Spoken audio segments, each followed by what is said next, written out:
চায়নার সহযোগিতায় 2টা বিশেষায়িত 1,500 শয্যা বিশিষ্ট মোট 3,000 শয্যা বিশিষ্ট 2টা বিশেষায়িত হাসপাতাল আমরা করতেছি। শুধু মহিলা ওয়ান স্টপ সার্ভিস, ওয়ান আমব্রেলার নিচে বাচ্চা এবং মা, আমরা 1,500 করে 2টা বিশেষায়িত হাসপাতাল করতেছি। এক একটা হাসপাতাল 4টা ভাগে বিভক্ত থাকবে। একটা সাধারণ চিকিৎসা, একটা ব্লক, 4টে ব্লকে আমরা ডিজাইন করিয়েছি।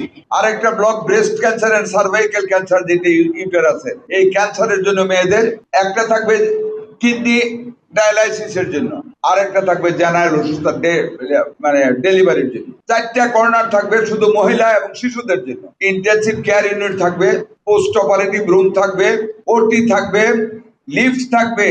আমরা প্রত্যেকটা হাসপাতালে 2টা করে অ্যাম্বুলেন্সও দিতে যাচ্ছি, 5টা করে অ্যাম্বুলেন্স, মোট 100 অ্যাম্বুলেন্স দিব। ওই একই পরিকল্পনার আওতায় 4টা হেলিকপ্টার আসবে, অত্যন্ত আধুনিক, মুমূর্ষ রোগীদেরকে যাতে ফট করে ঢাকায় নেওয়া যায়, রাজশাহী নেওয়া যায়, ওই দিকের মানুষ। 4টা হেলিকপ্টার এই প্রজেক্ট আমরা দিচ্ছি। আগামী 4-5 মাসের ভিতরে 5টা শিশু হাসপাতাল, প্রত্যেকটা 200 শয্যা করে আমরা উদ্বোধন করতে যাচ্ছি। 5টা, খুলনা, বরিশাল, রংপুর, রাজশাহী এবং কুমিল্লা। আমরা এক বক্সে সকল চিকিৎসা, ঘরে ঘরে আমাদের লোক যাবে, পাইলটিং স্কিম হবে। সেই পাইলটিং স্কিম আমরা বাংলাদেশের 10টা উপজেলার 10টা ইউনিয়নকে নেব। সেখানে প্রতিটা ঘরে ঘরে আমাদের লোক যাবে, ব্লাড টেস্ট করা হবে ঘরে বসে, ডায়াবেটিস টেস্ট করা হবে, ব্লাড প্রেশার দেখা হবে, আলট্রাসোনোগ্রাম করা হবে, এভরিথিং ঘরের ভিতরে করা হবে। অপারেশনটা বাদ দিয়ে বাকি সব করে ওরা সাজেস্ট করবে আপনাকে ঢাকা যেতে হবে না নরসিংদী যেতে হবে। এইভাবে সারা বাংলাদেশকে আমরা, সকল মানুষের কাছে আমরা চিকিৎসা ব্যবস্থাকে সহজ করার পরিকল্পনা নিচ্ছি ইনশাআল্লাহ। বিগত ফ্যাসিস্ট সরকার তারা দুর্নীতি করেছে, চুরি করেছে, দেশের টাকা পাচার করেছে, ব্যাংকের টাকা পাচার করেছে। এই যে আপনারা এখন 5,000 টাকা করে পাবেন, কাউকে 1 টাকা ঘুষ দিয়েছেন বলেন তো? এই যে মসজিদে মসজিদে বরাদ্দ দিয়ে যাচ্ছি, ঈদগাতে বরাদ্দ দিচ্ছি, প্রত্যেকটা মন্দিরে হিন্দুদের 3 লক্ষ 4 লক্ষ করে টাকা বরাদ্দ করেছি, আসতেই থাকবে এখন থেকে। 10 টাকা কাউকে ঘুষ দিতে হয়েছে? দোয়া করবেন, we are a government with a difference. আমরা একটা আলাদা ব্যতিক্রম ধর্মী সরকার চালাচ্ছি। আমরা সবাই সৎ।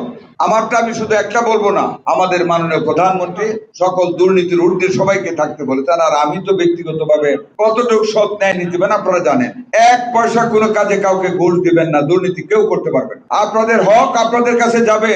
এই যে পরিবারের ফ্যামিলি কার্ড দেওয়া হয়েছে, আমরা বেলাবো থানে একটা ইউনিয়নে দিয়েছি, একটা ওয়ার্ডে। ইনশাআল্লাহ এই বছর পর্যায়ক্রমে সব জায়গায় আমরা দেওয়ার চেষ্টা করবো। পারবে, একবার তো দেওয়া সম্ভব না, আস্তে আস্তে দিব। আমরা কোনো দল দেখি নাই, কে হিন্দু বা মুসলমান, বৌদ্ধ বা খ্রিস্টান, বিএনপি না আওয়ামী লীগ নাকি বেহেশতি পার্টি, আমরা কিন্তু দেখি নাই। সকল মানুষের সেবা করতে চাই, আমরা সকল মানুষের সেবা করতে চাই। এই যে আদ্দিন হাসপাতাল কোটি কোটি টাকা নিয়ে ঘুরেছে আমার পিছনে, আল্লাহর রহমতে আপনাদের দোয়া কোনো টাকার প্রতি লোভ হয় নাই। আমার মাননীয় প্রধানমন্ত্রী বলেছেন আপনি যা করবেন না আমি আপনাকে পূর্ণ সমর্থন দিয়েছি। আমি লাইসেন্স বাতিল করে দিয়েছি। জামাতের লোকেরা বলে যে এটা নাকি বেইনসাফ হয়েছে, মানে ও বেটাও জামাত করে, হ্যাঁ, মানুষকে ভুগা দেয়, কয়েকটা টাকা না কম নিয়ে ভুগা দেয়, 6টা বাচ্চাকে মেরে ফেলেছে।